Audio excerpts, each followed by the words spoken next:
Bonjour à tous. Avec cette seconde vidéo d'enseignement de physiologie animale, je vous propose de poursuivre la présentation du premier chapitre qui est consacré à l'étude comparée des deux grands systèmes de communication, le système nerveux et le système endocrinien. Dans la première partie de ce chapitre, je vous avais présenté le neurone, qui est la cellule excitable du système nerveux, cellule qui va conduire un message le long des axones, et ce message est ensuite conduit le long des circuiteries neuronales. Je vous avais également défini la notion d'hormone, laquelle constitue le messager du système endocrinien. L'hormone est produite par des cellules endocrines, elle est transportée par voie sanguine vers ces cellules cibles où elle va exercer son action. Dans cette seconde vidéo, nous poursuivons l'étude comparative des deux systèmes de communication en nous intéressant maintenant à la genèse du message, aussi bien du message nerveux que du message hormonal. La stimulation des neurones ou la stimulation des cellules endocrines va permettre de générer ce message. Cette stimulation peut être une variation de paramètres physico-chimiques pour les neurones sensitifs, par exemple variation de pression. Je vous parlerai ainsi dans un premier temps de la genèse du message nerveux au niveau de terminaisons nerveuses présentes dans la peau et notamment présentes au niveau de récepteurs que sont les corpuscules de Pacini. En voilà un ici, observé en microscopie optique. Ces corpuscules de Pacini sont des terminaisons dendritiques encapsulées, présentes notamment dans la peau. Et je vous expliquerai par quel mécanisme est généré le message nerveux au niveau de ces récepteurs. La stimulation d'une cellule endocrine peut être, par exemple, la variation de concentration plasmatique d'une substance donnée. Ainsi, nous verrons que la cellule bêta du pancréas endocrine sécrète dans le sang une hormone qu'on appelle insuline, qui est représentée ici par ces petits ronds jaunes. Cette insuline étant libérée dans le sang en réponse à une élévation de la teneur en glucose. Le glucose est représenté ici par les petites billes rouges. Et je vous expliquerai par quel mécanisme une élévation de la concentration plasmatique de glucose va provoquer la libération d'insuline dans le sang. Donc nous allons voir finalement à travers le corpuscule de Pacini qui va générer un message nerveux et à travers la cellule bêta qui va libérer une quantité précise d'insuline, nous allons voir les points communs, les différences dans la genèse de ces messages nerveux ou endocriniens. Nous allons commencer par la présentation de la genèse du message nerveux et nous allons voir cette genèse au niveau d'un neurone sensitif et plus précisément ce sont les corpuscules de Pacini que nous allons étudier dans cette naissance du message nerveux. Alors, tout d'abord la localisation des corpuscules de Pacini, quelques mots sur la structure de la peau. La peau est formée de deux parties distinctes. La partie la plus superficielle de la peau est appelée l'épiderme et cet épiderme est constitué par des cellules épithéliales. L'épiderme constitue la principale structure protectrice du corps. La partie de la peau qui est située sous l'épiderme est appelée le derme. Le derme est constitué par du tissu conjonctif ainsi que des vaisseaux sanguins et le derme est également riche en fibres nerveuses sensitives qu'on voit ici, fibres nerveuses sensitives qui sont en fait les terminaisons dendritiques de neurones sensitifs. Certaines de ces terminaisons nerveuses, telles que celles que j'encadre ici, sont libres, c'est-à-dire dénudées ou non capsulées. De telles terminaisons dendritiques libres se retrouvent dans la plupart des tissus, mais elles sont particulièrement abondantes dans les tissus conjonctifs, comme par exemple dans le derme. Les terminaisons dendritiques libres peuvent capter des stimulations tactiles, et donc sont impliquées dans le toucher, dans les la perception des pressions. Ces terminaisons peuvent aussi détecter des stimulations thermiques. Je vous reparlerai d'ailleurs de ces récepteurs au froid et au chaud dans le prochain chapitre. Et ces types de terminaisons peuvent également détecter ce qu'on appelle des stimulations nociceptives, c'est-à-dire des stimulations qui engendrent des sécrétions douloureuses. Alors, on peut trouver aussi à l'intérieur du derme des terminaisons dendritiques encapsulées qui forment par exemple ce qu'on appelle les corpuscules de Meissner. En voilà un ici dans la partie la plus superficielle ici du derme, donc proche de l'épiderme. Et puis on trouve également dans le derme les récepteurs qui vont nous intéresser, qu'on appelle les corpuscules de Pacini. Et dans ces types de récepteurs, donc des récepteurs dits encapsulés, eh bien la dendrite du neurone sensitif, ici, va se trouver enfermée à l'intérieur d'une capsule. Ces corpuscules de Meissner, ces corpuscules de Pacini, sont des récepteurs impliqués dans la détection des pressions. On reviendra sur la classification des récepteurs dans un instant. Alors ce sont ces corpuscules de Pacini ici qu'on va étudier de façon plus précise, d'abord d'un point de vue structural et ensuite d'un point de vue de leurs propriétés électrophysiologiques, et on va voir notamment la genèse du message nerveux au niveau de ces corpuscules de Pacini.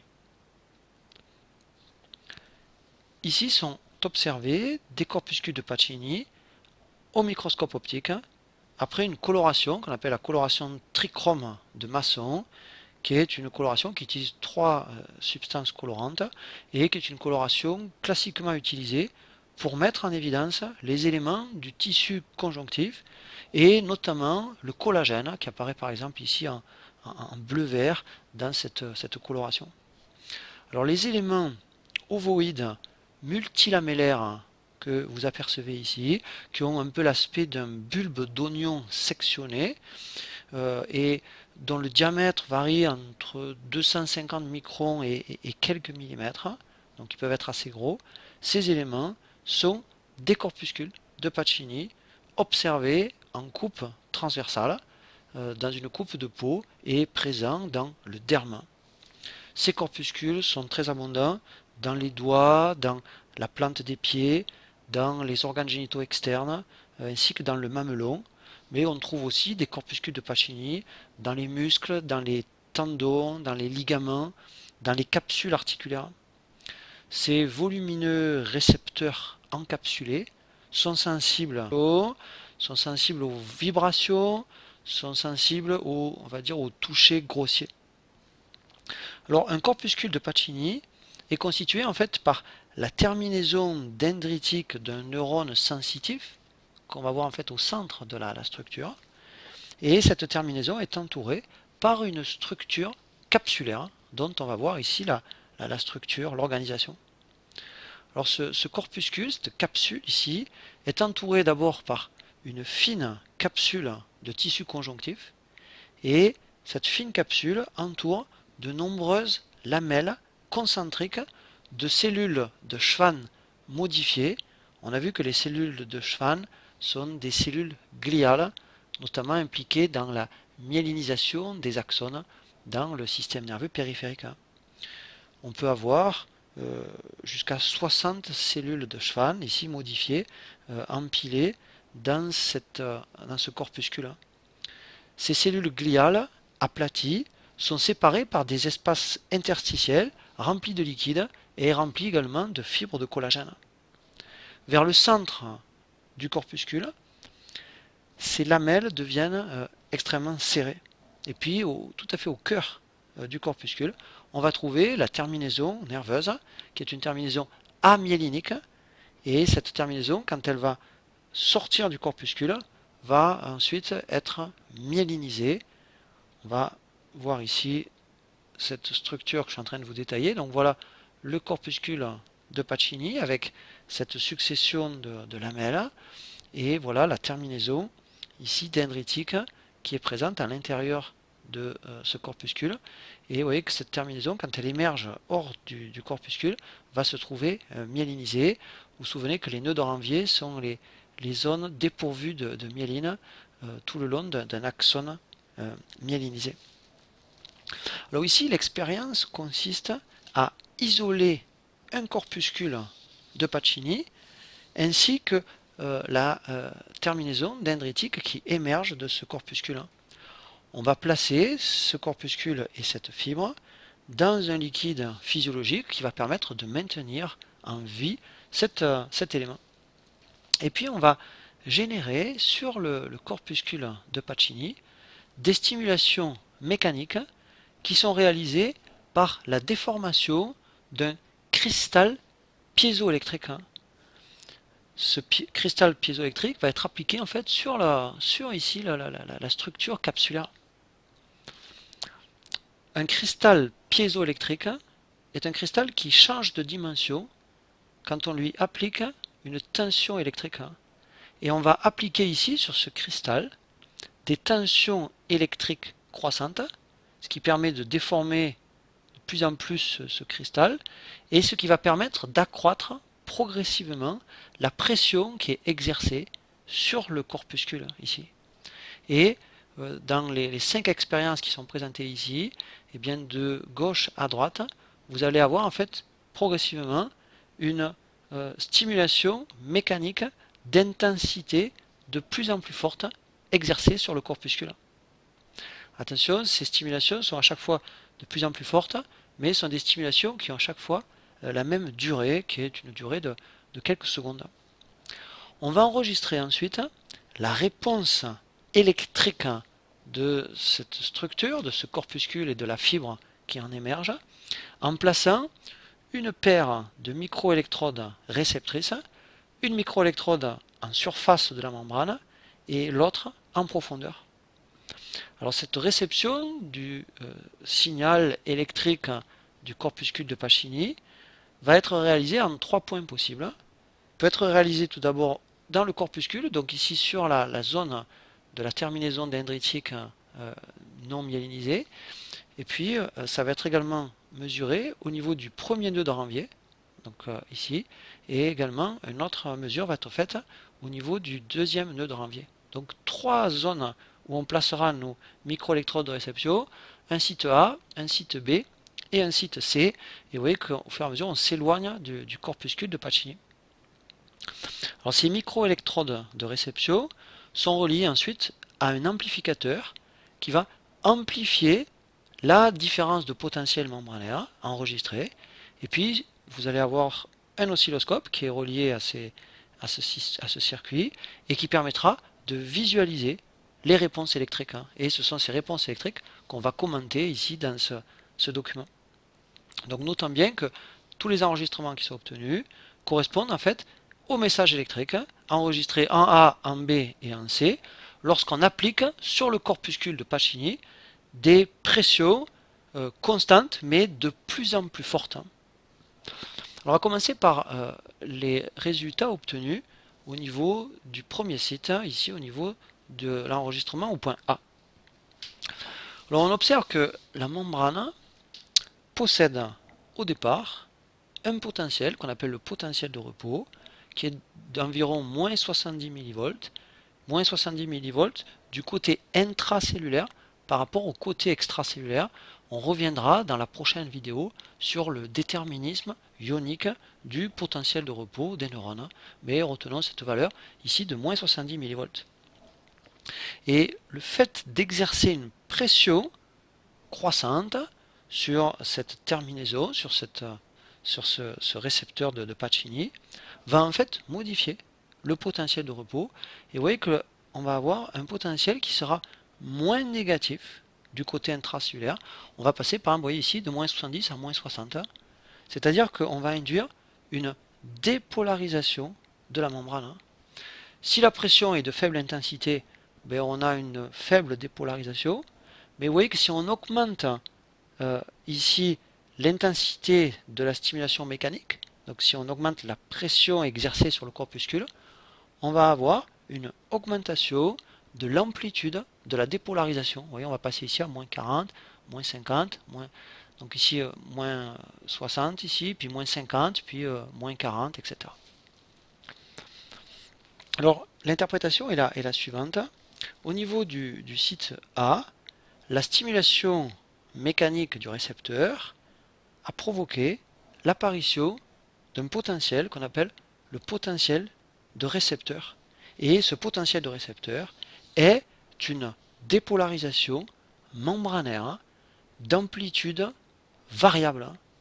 Le site où apparaît ce potentiel de récepteur est appelé le site transducteur, car il est le site ou le siège d'une conversion de la pression exercée au départ en signal électrique enregistré, qui est le potentiel de récepteur. Sorte de conversion d'une énergie mécanique ici en une énergie électrique qui est cette variation de potentiel. Ce potentiel de récepteur fait partie du grand groupe des potentiels dits électrotoniques ou potentiels gradués. Je reviendrai dans un instant sur la notion d'électrotonique et on va dire un mot sur la notion de potentiel gradué ici. Alors on vient de remarquer que quand l'intensité de la stimulation augmente, l'amplitude de la dépolarisation augmente, ou l'amplitude du potentiel de récepteur augmente. Donc ça signifie que le potentiel de récepteur est un signal graduable, son amplitude augmentant avec l'intensité de la stimulation mécanique, d'où le terme de potentiel gradué. Notons que au niveau de cette terminaison nerveuse, qui constitue finalement un récepteur sensoriel assez simple, on a un codage de l'information sensorielle, c'est-à-dire on a un codage du stimulus mécanique de départ en amplitude du potentiel de récepteur. Il s'agit ici d'un premier niveau de codage du stimulus mécanique de départ. Ce type de récepteur qui détecte un stimulus mécanique est qualifié de mécanorécepteur. Et comme ce récepteur cutané détecte ici des stimulations qui proviennent de l'environnement, c'est-à-dire des stimulations qui proviennent de l'extérieur du corps, des variations de pression qui sont exercées sur la peau, on dit aussi que ce type de récepteur est un extérocepteur, donc réception de stimulation qui proviennent ici de l'extérieur. Le potentiel de récepteur est aussi un potentiel électrotonique. Donc nous allons dire quelques mots sur cette notion de potentiel électrotonique. Alors, un potentiel électrotonique, c'est en fait un phénomène local qui a une propagation, dite propagation électrotonique. Alors ça signifie en fait que ce potentiel constitue une sorte de courant électrique local dont la conduction est immédiate, mais l'amplitude de la variation du potentiel ici va diminuer avec la distance parcourue par ce signal. On dit que un potentiel électrotonique se propage avec décrément, c'est-à-dire qu'il y a une propagation avec un amortissement, avec une atténuation, une décroissance de l'amplitude du signal. Et donc, plus le stimulus mécanique ici de départ est intense, plus l'amplitude du potentiel de récepteur augmente, et donc finalement plus grande sera la distance parcourue par le courant. La propagation de ce potentiel de récepteur va se faire ici du point A jusqu'au point B. C'est une propagation donc électrotonique qui va se faire ici de A vers B. Et si le potentiel de récepteur est d'amplitude faible, eh bien à cause de l'amortissement, à cause de l'atténuation du signal, eh bien il ne provoquera aucune modification de potentiel sur au niveau du site B. On va regarder maintenant les enregistrements au niveau des microélectrodes situées au point B, c'est-à-dire au niveau du premier nœud de Ranvier. Alors ici, au niveau du premier nœud de Ranvier, bien, si la stimulation mécanique de départ exercée sur le corpuscule est faible, eh bien, le potentiel de récepteur est finalement très peu ample, et à cause de l'amortissement lors de sa propagation électrotonique, eh bien, on a finalement une très faible dépolarisation.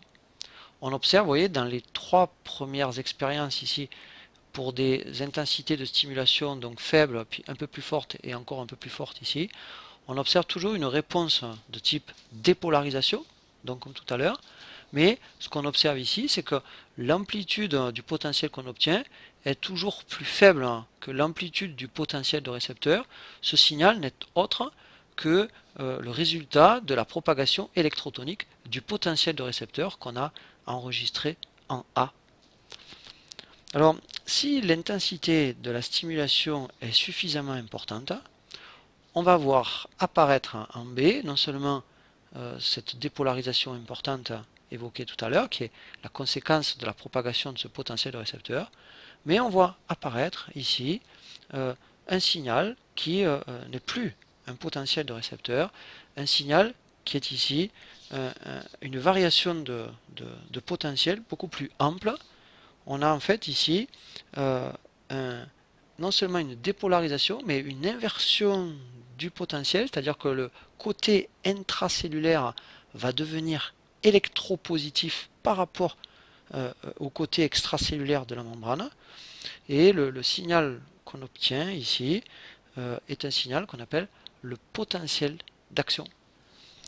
Si l'intensité de la stimulation est encore plus forte, eh bien on aura non seulement apparition d'un potentiel d'action, mais on aura apparition d'un second potentiel d'action. Donc il semble ici qu'il y ait de plus en plus de potentiel d'action au fur et à mesure qu'on augmente l'intensité de la stimulation. L'explication est la suivante. Eh bien, le site B est appelé le site générateur, car c'est à son niveau qu'apparaissent les premiers potentiels d'action. Nous verrons que les potentiels d'action sont les signaux élémentaires du message nerveux. Je vous les décrirai d'un point de vue de leurs caractéristiques, de leur déterminisme ionique, dans la prochaine vidéo. Alors ces premiers potentiels d'action apparaissent ici. Vous voyez que contrairement au potentiel de récepteur, leur amplitude est toujours la même. Ce sont des signaux qui ont toujours une amplitude aux alentours de 100 mV ici dans l'enregistrement. Alors, ce qu'on peut noter finalement, c'est que on a un enregistrement avec tout d'abord une sorte d'épaulement. Cet épaulement, c'est le potentiel générateur qui correspond en fait à la propagation électrotonique du potentiel de récepteur. Et si le potentiel générateur atteint une certaine amplitude, et notamment s'il dépasse un seuil qui est un seuil aux alentours de moins 50 mV, et bien à ce moment-là, il déclenche l'apparition d'un potentiel d'action qui est d'emblée d'amplitude maximale. Par contre, si l'intensité de stimulation mécanique de départ est insuffisante, le potentiel de générateur n'atteint pas le seuil, et à ce moment-là, aucun potentiel d'action n'apparaît au niveau du site B, au niveau du site générateur. Et puis, on vient de noter que la fréquence, donc le nombre de potentiels d'action par unité de temps, va augmenter en fonction de l'intensité de stimulation de départ. Donc deux notions importantes apparaissent ici. Tout d'abord, la notion de seuil. Il faut que le potentiel générateur atteigne un certain seuil pour déclencher l'apparition de potentiel d'action. Et la deuxième notion importante, c'est la notion de codage. On avait vu tout à l'heure que l'augmentation de l'intensité de stimulation allait augmenter l'amplitude du potentiel de récepteur.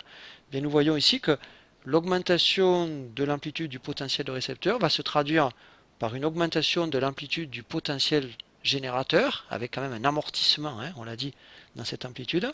Et cette augmentation de l'amplitude du potentiel générateur va finalement déterminer une augmentation de la fréquence d'émission de potentiel d'action.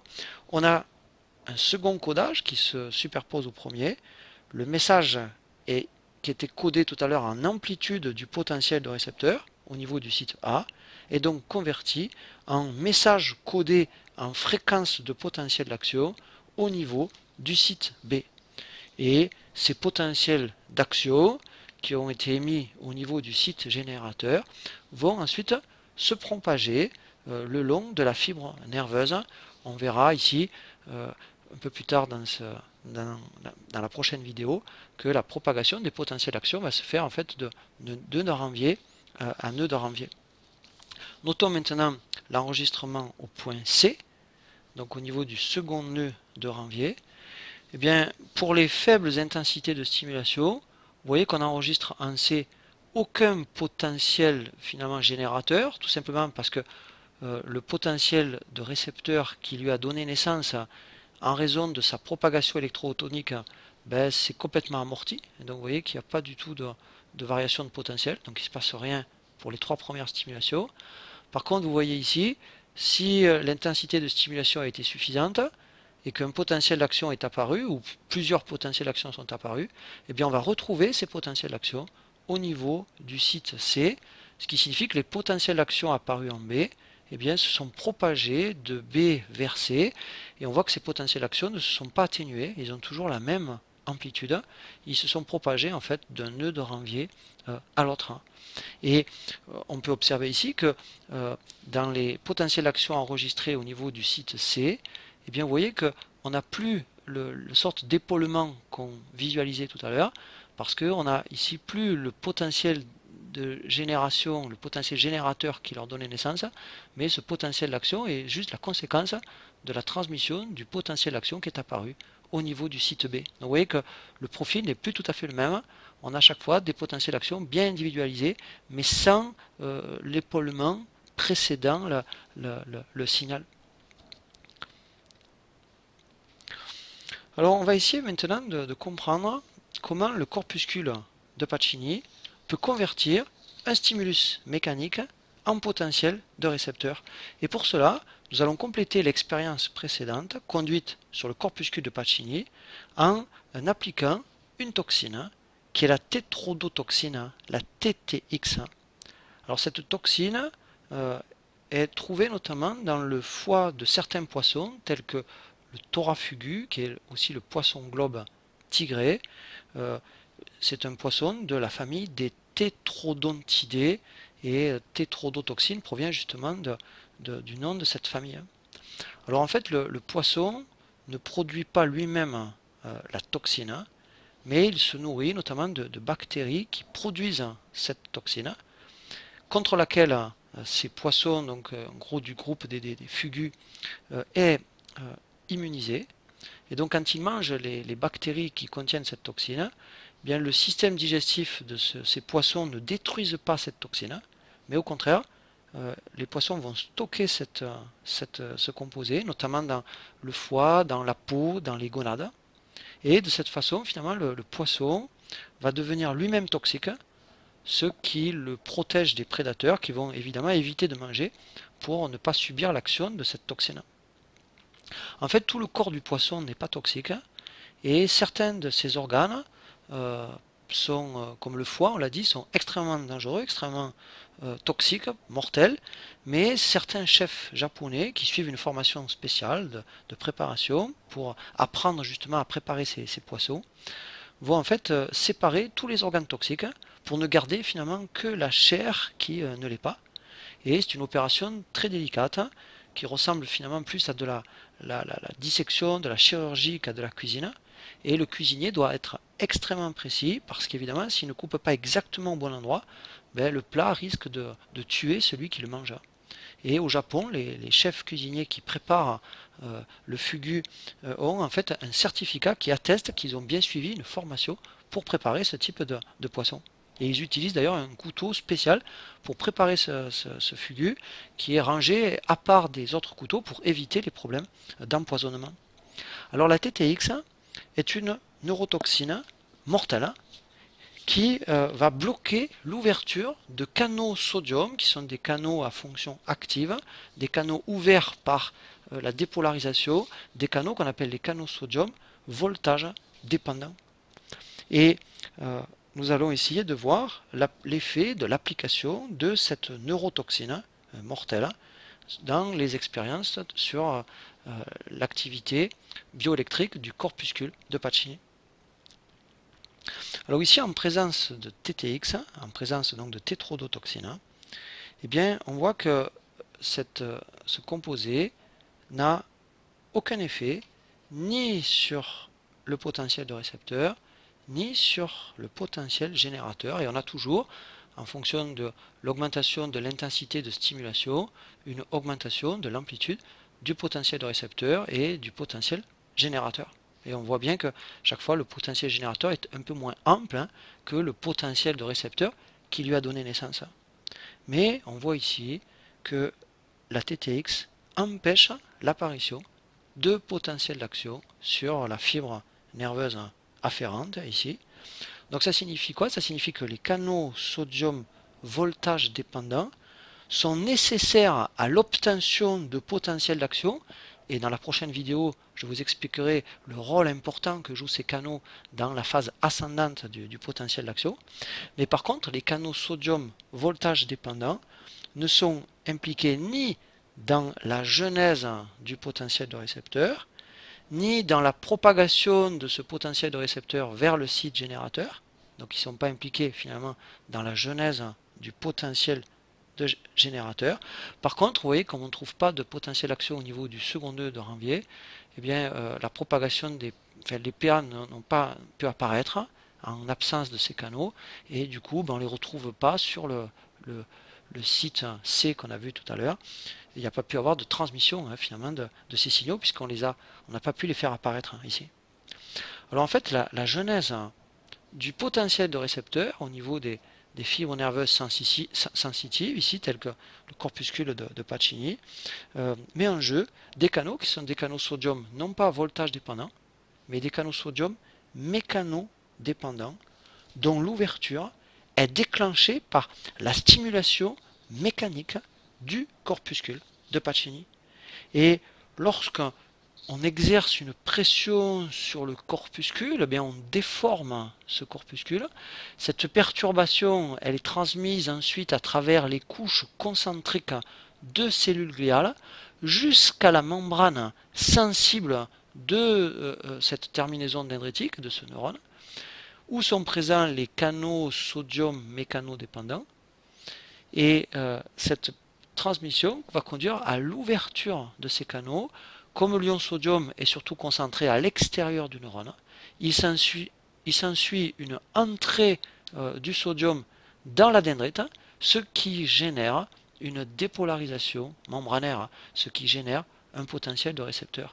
Et plus la pression exercée sur le corpuscule est intense, plus le nombre de canaux sodium mécano-dépendants qui s'ouvrent augmente, ce qui va augmenter l'amplitude du potentiel de récepteur. Donc l'idée importante ici, c'est que la stimulation mécanique d'une terminaison dendritique encapsulée, mais c'est vrai aussi pour une terminaison dendritique libre, pour les neurones donc sensitifs, va permettre de générer un message électrique, les potentiels d'action. Il y a eu en fait une transduction mécano-électrique du stimulus. Le stimulus de départ, c'était une variation de pression, une pression exercée sur le corpuscule, et on obtient finalement une variation de potentiel, on obtient une réponse électrique. On a vu que l'intensité de stimulation était convertie en amplitude du potentiel de récepteur, puis ensuite en fréquence de potentiel d'action, et c'est cette fréquence de potentiel d'action qui constitue le message nerveux.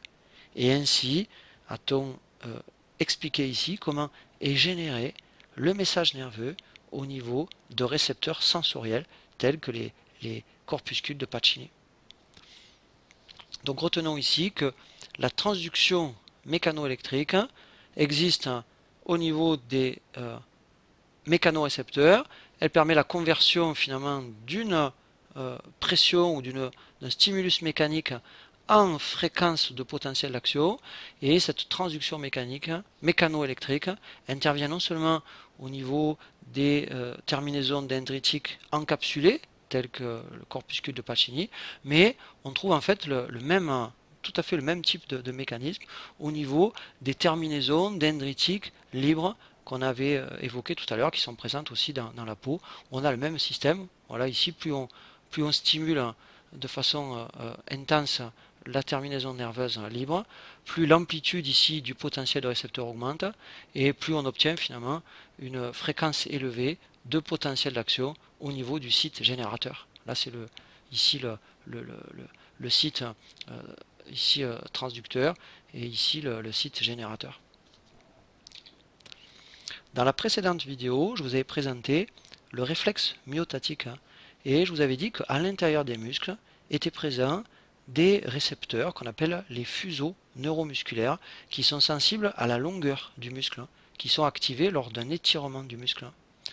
Et bien ces fuseaux neuromusculaires sont finalement aussi des mécanorécepteurs sensibles cette fois non pas à la pression mais sensibles à l'étirement du muscle. Et comme ce sont des récepteurs qui sont présents non pas dans la peau mais dans les muscles, on ne parlera plus ici d'extérocepteurs, on dira que ce sont des propriocepteurs. Et bien ces récepteurs sont aussi le siège de ce même processus de transduction mécanoélectrique qui va permettre de convertir le stimulus, ici le stimulus c'est le degré d'étirement du muscle, en potentiel d'action qui sont véhiculés ensuite par les fibres sensitives 1A qu'on avait vu dans le réflexe myotatique. Alors on va dire quelques mots maintenant sur le devenir de cette information sensitive générée au niveau des récepteurs. Bien, l'information sensitive générée au niveau des récepteurs impliqués dans la sensibilité générale du corps, que sont les mécanorécepteurs, les thermorécepteurs, les nocicepteurs, cette information est conduite sous forme d'une série de potentiels d'action le long du neurone sensitif qui va rejoindre la substance grise de la moelle épinière. Vous vous souvenez que le corps cellulaire de ces neurones sensitifs sont présents dans les ganglions rachidiens. Ce neurone sensitif ici va constituer le neurone de premier ordre. C'est en fait un neurone hanté, ce qu'on appelait aussi les neurones unipolaires. Alors on va poursuivre ici les voies de conduction de cette information sensitive. Voilà ici les récepteurs, donc corpuscule de Pacini par exemple, fuseau neuromusculaire. Et voilà ici le premier neurone, le neurone de premier ordre, avec son corps cellulaire ici présent dans un ganglion rachidien et qui va venir se terminer ici au niveau de la moelle épinière ou bien au niveau du bulbe rachidien. Ces premiers neurones, ces neurones de premier ordre, vont faire synapse avec un autre neurone, un neurone de second ordre. Ce neurone de second ordre va conduire l'information sensitive vers le thalamus. Alors le thalamus c'est une structure anatomique paire qui est constituée par de la substance grise cérébrale et les deux thalamus en fait sont situés de part et d'autre du troisième ventricule dont ils constituent en fait les parois latérales. Ce thalamus est situé en position intermédiaire entre le tronc cérébral et le cortex. Le thalamus a notamment une fonction de relais et d'intégration des afférences sensorielles provenant des récepteurs de la sensibilité générale. Vous avez ensuite un neurone de troisième ordre qui va conduire l'information du thalamus jusqu'au cortex pariétal ici, qui est le siège de l'intégration ici de ces informations. La sensibilité générale du corps est appelée la somesthésie et le cortex pariétal sur lequel se projettent ces informations provenant des récepteurs de la sensibilité générale est appelé l'aire somesthésique primaire. Notons qu'il existe deux types de sensibilité véhiculées par des neurones appartenant à deux systèmes différents. Tout d'abord le système lemniscal et on verra ensuite le système extralemniscal. Alors la voie lemniscale, on l'appelle aussi la voie de la connaissance, on dit aussi la voie postérieure, est une voie croisée de conduction rapide qui va apporter au cortex pariétal des informations précises sur le monde extérieur, provenant donc des récepteurs impliqués dans la détection des sensations tactiles, comme par exemple on l'a vu les corpuscules de Pacini, terminaison nerveuse libre du derme, mais aussi des informations précises sur le corps, et notamment concernant la position des articulations. Cette voie est responsable de la sensibilité tactile fine de la sensibilité dite tactile discriminative et elle est responsable aussi de la sensibilité articulaire. Vous avez une seconde voie qu'on appelle la voie extralemniscale qui ne passe pas par une structure qui est le lemnisque. On appelle aussi cette voie la voie de la défense.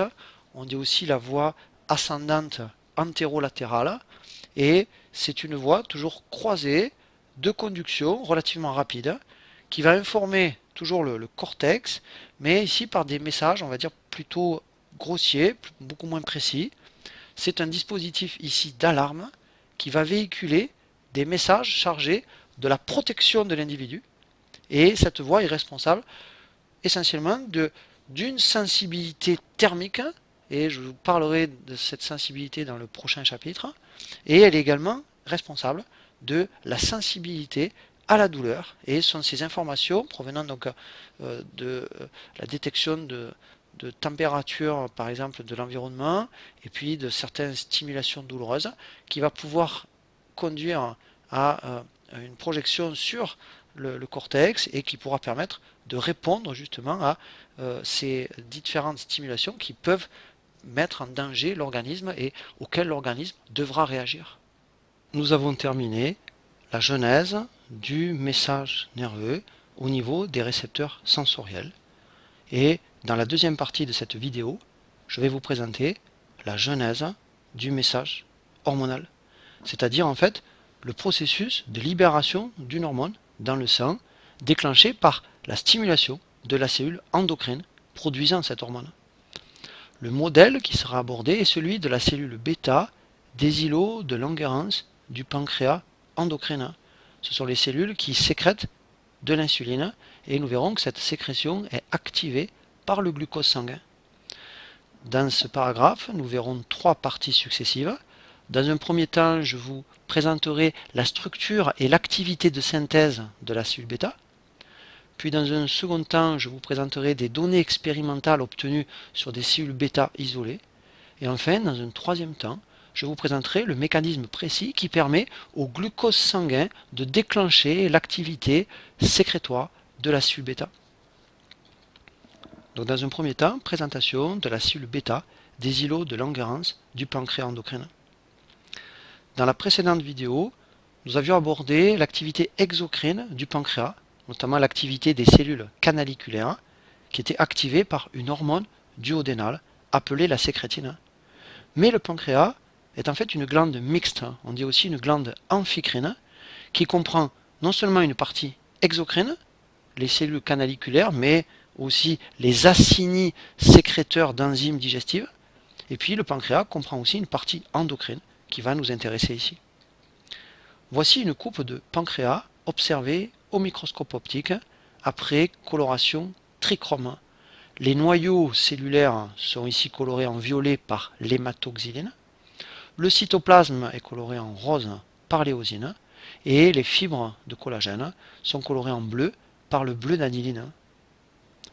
On distingue au centre de la préparation un groupe arrondi de cellules et ce groupe de cellules est dispersé au milieu de nombreuses cellules beaucoup plus grandes et beaucoup plus colorées.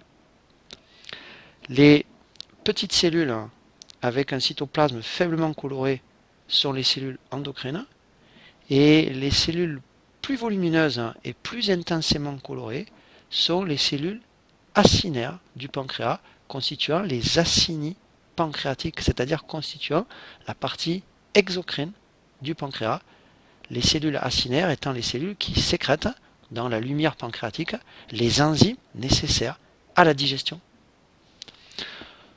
Le groupement de cellules que vous observez ici constitue un îlot de Langerhans et il y a environ 1 million d'îlots de Langerhans tels que celui-ci dans le pancréas.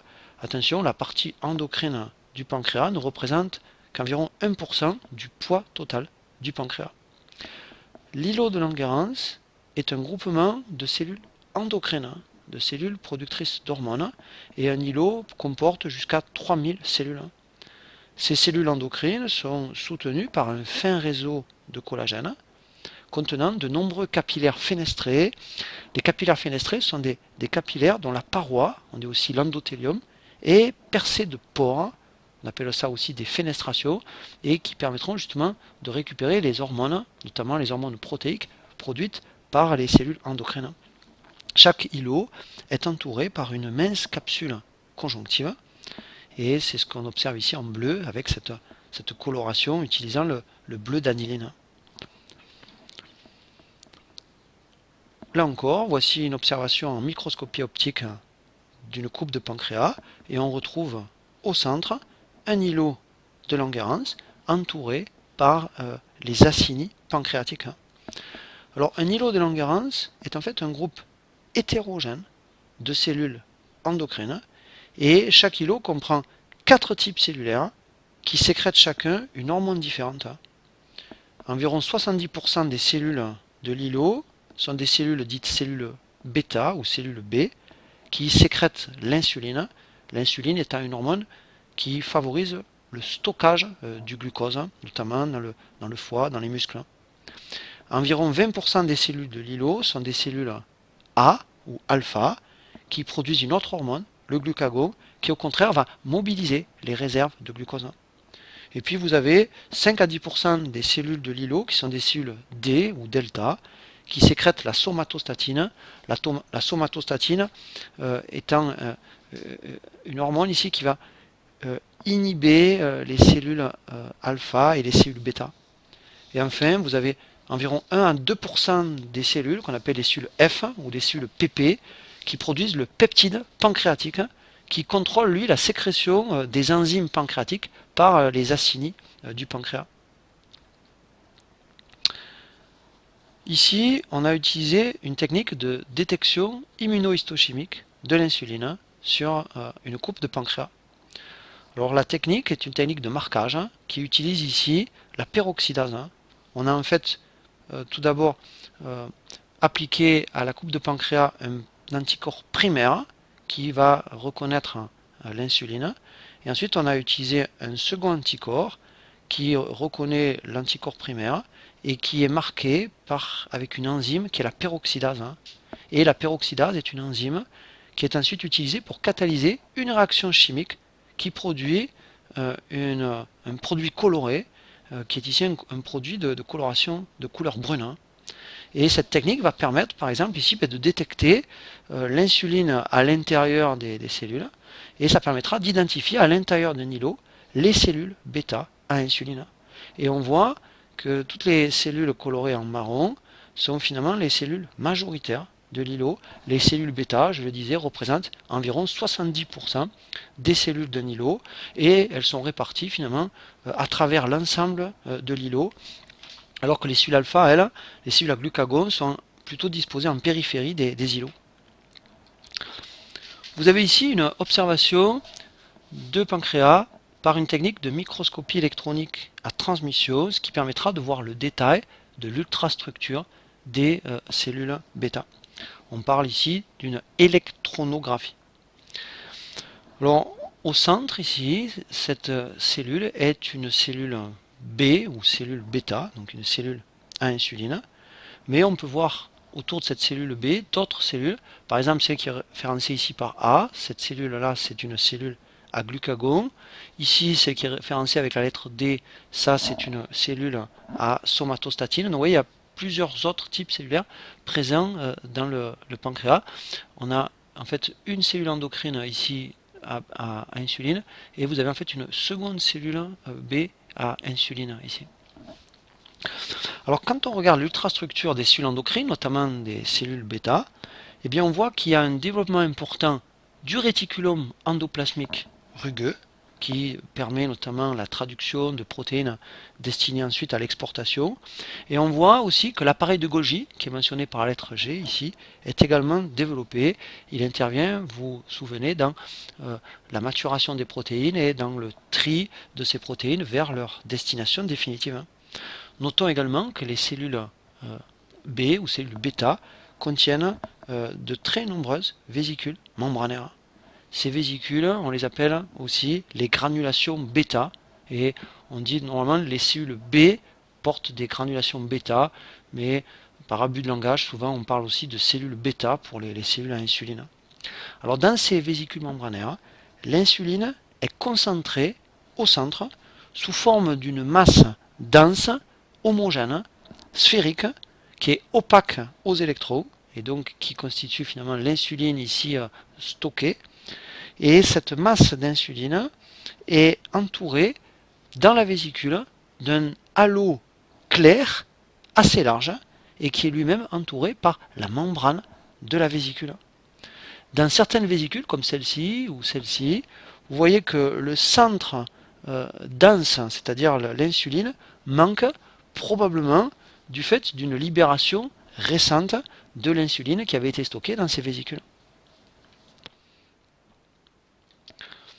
Quelques mots sur la structure de l'insuline. L'insuline est un polypeptide de 51 acides aminés constitué par deux chaînes. Une chaîne A qui est représentée ici en bleu et qui est formée par 21 acides aminés, et une chaîne B qui est représentée ici en jaune et qui est constituée par 30 acides aminés. Ces deux chaînes, la chaîne A et la chaîne B, sont unies par des ponts disulfures, par des liaisons disulfures. Nous allons maintenant évoquer le processus de synthèse de l'insuline par la cellule bêta. Vous avez au départ le gène de l'insuline qui est sur le chromosome 11 et la transcription de ce gène va conduire à la formation de l'ARN messager. Ceci se fait dans le noyau de la cellule bêta. Cet ARN messager sera ensuite traduit par les ribosomes associés au réticulum rugueux en un précurseur qu'on appelle la pré-pro-insuline. Et vous avez ici, pour les 25 premiers acides aminés de cette molécule, un peptide ici qu'on appelle le peptide signal et qui va permettre au polypeptide en cours de synthèse de pénétrer rapidement à l'intérieur du réticulum endoplasmique rugueux.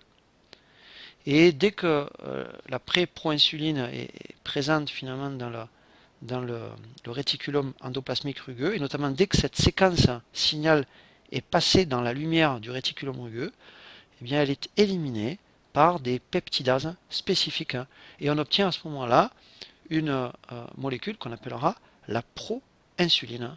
Et cette proinsuline, elle est constituée encore par une partie A qui correspond à la chaîne A, une chaîne A ici, une chaîne B, et puis une zone de jonction qu'on appelle le peptide C. Donc dans le RER, dans le réticulum endoplasmique rugueux, la proinsuline comprend les deux chaînes d'acides aminés qui sont propres à l'insuline et qui sont reliées finalement par un peptide de connexion qu'on appelle le peptide C, dont on va reparler dans un instant. La proinsuline va ensuite quitter le réticulum endoplasmique rugueux par l'intermédiaire de vésicules membranaires et elle va rejoindre l'appareil de Golgi par sa face 6 qui est la face d'accueil du Golgi. Et cette proinsuline est alors spécifiquement reconnue par un récepteur golgien et elle est dirigée vers des vésicules qu'on appelle des vésicules de type contrôlé, c'est-à-dire des vésicules qui seront libérées seulement en réponse à un signal, et nous verrons tout à l'heure que ce signal est une augmentation de la concentration sanguine en glucose, c'est-à-dire une augmentation de la glycémie. La proinsuline va donc quitter la face trans de l'appareil de Golgi, qui est la face d'expédition, dans des vésicules qui sont au départ des vésicules revêtues de clatrine. Ces vésicules vont subir une acidification de leur contenu et finalement la proinsuline va être clivée en insuline avec sa chaîne ici A, sa chaîne B et les liaisons disulfures, les ponts disulfures qu'on a évoqués tout à l'heure, et puis en peptide C. Donc on va séparer finalement l'insuline du peptide C. Au même moment, la vésicule va perdre son revêtement de clatrine. Elle devient finalement un granule mature, lisse. Ce sont ces granules bêta qu'on a observés tout à l'heure en microscopie électronique. Ces granules matures, qu'on appelle donc les granules bêta, peuvent être soit dégradés par les lysosomes s'il n'y a pas le stimulus pour déclencher l'exocytose, soit ces granules matures sont stockés et sont libérés, sont sécrétés, leur contenu est libéré par exocytose. Si le signal est présent, le signal, on l'a dit, c'est une augmentation de la glycémie. Cette exocytose des granules bêta va conduire à la libération simultanée du peptide C et de l'insuline dans la circulation sanguine. L'insuline est une hormone qui joue des rôles importants dans le métabolisme. Par contre, le peptide C ne possède aucune fonction physiologique connue, mais la mesure de sa concentration plasmatique est une évaluation du potentiel sécréteur de la cellule bêta. J'ai terminé la présentation de ce modèle cellulaire qui est la cellule bêta du pancréas endocrine. Nous allons maintenant étudier, à partir de données expérimentales, le contrôle de la sécrétion d'insuline par les cellules bêta sous l'influence du glucose. Voilà ici le compte-rendu et les résultats de cette expérience. Voyons tout d'abord le protocole qui est utilisé dans cette expérience. Alors ici, ce sont des cellules bêta d'îlots de Langerhans de souris qui ont été micro-disséquées et qui sont ensuite maintenues en vie dans un milieu adéquat. Et pour ces cellules bêta isolées, on va mesurer 4 paramètres différents. On va mesurer tout d'abord, ici en haut, le potentiel de la membrane en utilisant des microélectrodes de réception avec chaque fois une microélectrode en surface de la cellule et l'autre microélectrode enfoncée dans la cellule. Le deuxième paramètre qu'on va mesurer, c'est la concentration en ion calcium libre dans le cytoplasme des cellules bêta, et on utilise pour cela un indicateur fluorescent qui fixe les ions calcium, et un exemple d'indicateur fluorescent, c'est le FURA2 qui peut être utilisé. Troisième paramètre qu'on va mesurer, c'est le flux sortant d'ion potassium. Et pour mesurer ce flux sortant d'ion potassium, qui se fait par des canaux potassium, on va en fait utiliser du rubidium radioactif. Donc on a chargé en fait ces cellules en rubidium radioactif dans un premier temps, et on va mesurer en fait le flux sortant de rubidium radioactif. En effet, le rubidium va passer par les canaux potassium, et donc c'est une façon d'avoir une mesure du flux potassique sortant de la cellule bêta. Quatrième paramètre qu'on va mesurer, c'est la quantité d'insuline sécrétée par la cellule bêta, et comme ce sont toujours des concentrations qui sont très faibles, vous voyez, de l'ordre de 200 picogrammes par un îlot micro-disséqué, eh bien on va utiliser notamment une technique de dosage radio-immunologique, qui est une technique qui utilise des anticorps. Ces cellules bêta sont exposées à des concentrations variables de glucose extracellulaire, soit absence de glucose, soit des concentrations qui vont aller de 3 à 25 millimolaires. Notons également que le milieu de survie de ces îlots isolés va reproduire les conditions physiologiques avec peu de potassium dans le milieu extracellulaire, ce qui est classique pour les cellules animales par rapport au milieu intracellulaire, et inversement, on a un gradient pour le calcium qui est inversé, c'est-à-dire avec des ions calcium qui sont essentiellement dans le milieu extracellulaire. Donc ça signifie que le potassium, il aura tendance plutôt à sortir des cellules bêta, et le calcium aura tendance plutôt à rentrer dans ces cellules, simplement par leurs gradients respectifs.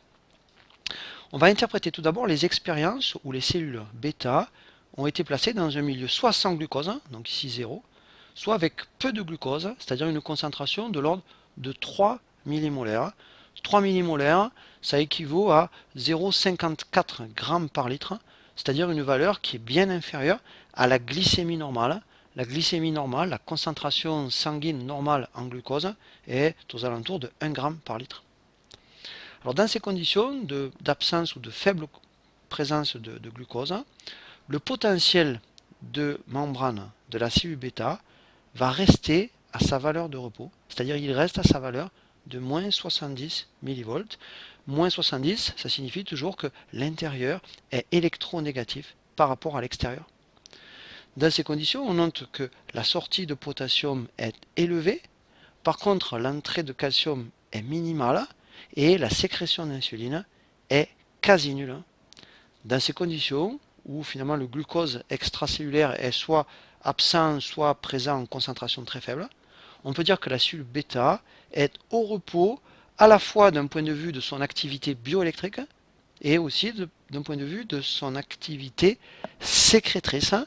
Et on se souvient, et on le reprendra, qu'il y a une relation entre le calcium et la sécrétion, puisque le calcium intracellulaire est un élément majeur, en tout cas l'augmentation du calcium intracellulaire est un événement déclencheur du processus d'exocytose, comme nous le reverrons dans la quatrième partie de ce chapitre consacré à l'étude de la libération du neurotransmetteur par les hormones. Alors, la mesure de l'activité des canaux potassium et des canaux calcium va montrer qu'il existe des variations de fonctionnement de ces canaux. Ces canaux peuvent s'ouvrir ou se fermer. Donc les canaux potassium et les canaux calcium qu'on va évoquer sont des canaux ioniques dits à fonction active, hein, c'est-à-dire des canaux qui ne sont pas tout le temps ouverts, mais qui peuvent être ouverts par exemple sous l'influence d'un signal, ou qui peuvent être aussi fermés sous l'influence d'un signal. Et on peut dire ici que les canaux calcium à fonction active, qui sont des canaux normalement ouverts quand ils sont activés, ces canaux calcium de la membrane plasmique des cellules bêta sont pour le moment fermés, ce qui explique le faible flux entrant de calcium. Et de même, les canaux potassium à fonction active, ceux dont finalement l'activité va varier dans ces expériences, bien ces canaux potassium à fonction active, présents sur la membrane plasmique des cellules bêta, sont pour le moment ouverts, ce qui explique la sortie massive importante des ions potassium. Interprétons maintenant l'expérience où les cellules bêta sont placées dans un milieu extracellulaire contenant du glucose à 7 mmol par litre, soit environ 1,26 g par litre de sucre, c'est-à-dire une valeur qui est à peine supérieure à la glycémie normale. Dans ces conditions, la membrane de la cellule bêta va se dépolariser, et cette dépolarisation, vous voyez, qui passe, ce potentiel qui passe de moins 70 ici à moins 60, cette dépolarisation membranaire se maintient tant que le glucose est présent dans le milieu extracellulaire. On a donc ici un plateau de dépolarisation. La présence de glucose à concentration supérieure à la glycémie normale a influencé les canaux ioniques à fonction active dont je parlais tout à l'heure, et notamment on note que la sortie de potassium est fortement abaissée par la présence de glucose à 7 millimolaires. Donc ça veut dire quoi? Ça veut dire que ces concentrations de glucose à 7 millimolaires dans le milieu extracellulaire ont en fait provoqué la fermeture des canaux potassium à fonction active, ce qui va finalement interrompre la sortie de potassium des cellules bêta. Cette fermeture des canaux potassium, c'est donc une interruption de la sortie de charge plus, et c'est ce qui va induire la dépolarisation de la cellule. Notons également que dans ces conditions de concentration de glucose, on a une entrée de calcium dans la cellule bêta et une sécrétion d'insuline qui ne sont pas significativement augmentées. Donc on peut dire que la réponse électrique, c'est-à-dire le plateau de dépolarisation membranaire, est insuffisant pour déclencher l'activité sécrétrice de la cellule bêta. Interprétons maintenant l'expérience avec 10 millimoles de glucose dans le milieu extracellulaire, soit 1,8 g par litre de glucose, c'est-à-dire une glycémie élevée. Ici, la dépolarisation de la membrane de la cellule bêta est plus importante que tout à l'heure, et elle va atteindre un seuil de moins 50 mV qui permet l'apparition de dépolarisation brève répétées et stéréotypées qui s'apparentent à des potentiels d'action avec une fréquence pour le moment qui est irrégulière dans l'émission de ces potentiels d'action. On a des potentiels d'action d'abord très rapprochés et suivis avec un certain retard par 3 autres potentiels d'action qui sont plus espacés dans le temps. Les canaux potassium à fonction active sont désormais fermés, donc plus de sortie de potassium, et on observe une augmentation nette à la fois de l'entrée de calcium dans la cellule bêta et de la sécrétion d'insuline par la cellule bêta. Ainsi, une glycémie élevée provoque la fermeture des canaux potassium à fonction active, ce qui provoque une dépolarisation de la membrane et ce qui va conduire finalement à l'ouverture de canaux calciques, ce qui entraîne une entrée de calcium dans la cellule et ce calcium va provoquer la sécrétion d'insuline. Les cellules bêta sont finalement exposées à des concentrations de glucose égales à 25 mmol par litre, soit 4,5 g de glucose par litre, c'est-à-dire dans des conditions reproduisant une hyperglycémie sévère. Dans ces conditions expérimentales, la dépolarisation membranaire atteint à nouveau le seuil, déclenchant cette fois l'apparition d'un train ininterrompu de potentiel d'action. Et on a toujours une sortie de potassium qui est très faible, mais par contre une entrée de calcium et une sécrétion d'insuline qui deviennent très élevées. À partir de ces données expérimentales, nous pouvons présenter le mécanisme qui permet au glucose de déclencher la sécrétion d'insuline et qui est illustré ici par ce schéma synthétique. Les cellules bêta possèdent sur leur membrane plasmique des transporteurs du glucose qu'on appelle GLUT2. Ces transporteurs ont une haute affinité pour le glucose et ils vont permettre l'entrée du glucose dans la cellule bêta par un transport facilité passif. Le glucose qui est ainsi rentré dans la cellule est converti en glucose 6P par la glucokinase. L'augmentation de la concentration en glucose dans le cytoplasme a donc conduit à une augmentation de la teneur en glucose 6P dans le cytoplasme de la cellule bêta. Ce glucose 6P va servir de substrat au métabolisme aérobie. Il s'ensuit donc, si au départ la concentration en glucose dans le milieu extracellulaire a été élevée, il s'ensuit donc une augmentation du métabolisme glucidique mettant en jeu la glycolyse et la respiration mitochondriale, ce qui conduit à une production accrue d'ATP dans la cellule bêta. On a en fait une augmentation du rapport entre l'ATP et l'ADP. L'ATP est connu comme étant une molécule énergétique importante, mais l'ATP c'est aussi un nucléotide qui joue d'autres fonctions. L'ATP c'est notamment un neurotransmetteur, c'est notamment un précurseur de second messager, et puis c'est aussi ici un élément de contrôle de canaux.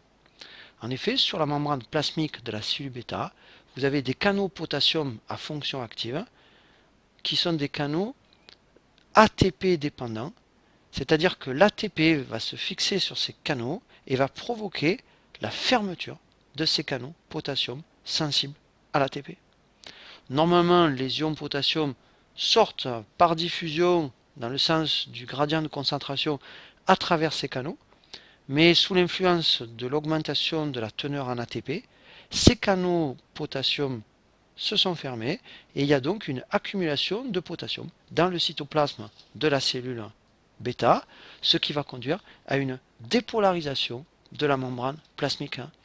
Cette dépolarisation va induire l'ouverture de canaux calcium à fonction active, qui sont des canaux cette fois ouverts par la dépolarisation, qui sont des canaux calcium voltage dépendants.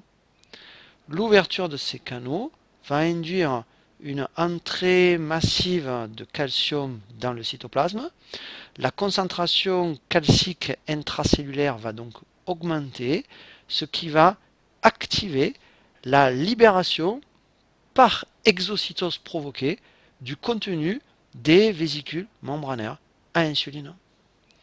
On peut noter également que certains dérivés du métabolisme du glucose vont favoriser l'activité adénylate cyclase dont je vous reparlerai un peu plus tard, qui est une enzyme membranaire et qui permet la conversion de l'ATP en AMP cyclique.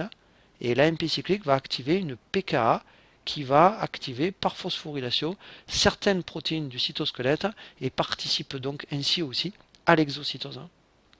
Finalement, la cellule bêta se comporte comme un détecteur, un capteur, un senseur de la glycémie, convertissant la concentration sanguine en glucose en concentration sanguine d'insuline. Il y a finalement, comme pour le corpuscule de Pacini, un véritable codage d'une information de départ. Tout à l'heure, l'information de départ, c'était la pression exercée sur le corpuscule.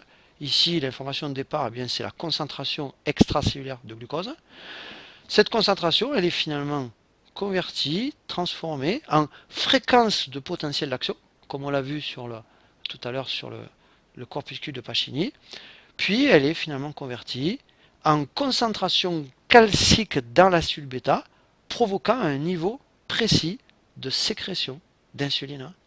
On a finalement un couplage entre une excitation chimique humorale qui est exercée par le glucose, et cette excitation elle est couplée à la sécrétion endocrine hormonale de l'insuline.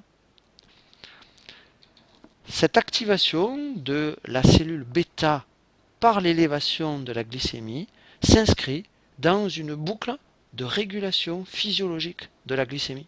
En effet, l'hyperglycémie, nous l'avons vu, conduit à stimuler la sécrétion d'insuline par les cellules bêta du pancréas endocrine.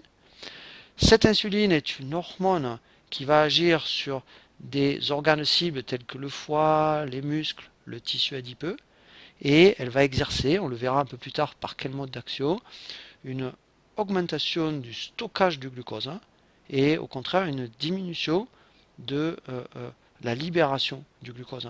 Conséquence, ça va induire une diminution de la glycémie et on a donc bien ici une boucle de régulation avec pour fonction de maintenir constante la glycémie. On a une seconde boucle de régulation qui se superpose à la première, mais qui est une boucle de régulation inversée ici, qui va mettre en jeu une autre cellule du pancréas endocrine, qui est la cellule alpha. La cellule alpha, elle est au contraire activée par la diminution de la glycémie. Elle va libérer à ce moment-là une hormone qui est le glucagon, et le glucagon va au contraire déclencher une augmentation de la libération de glucose à partir des réserves du foie, des muscles, et l'action du glucagon est au contraire d'élever la glycémie. On a donc ici aussi une boucle de régulation de la glycémie. Après avoir traité dans cette vidéo de la naissance du message nerveux et hormonal, j'aborderai dans la prochaine vidéo la nature et la propagation du message nerveux et hormonal. Je vous remercie de votre attention et je vous retrouve très bientôt pour poursuivre avec vous cette étude comparée des deux grands systèmes de communication que sont le système nerveux et le système endocrinien.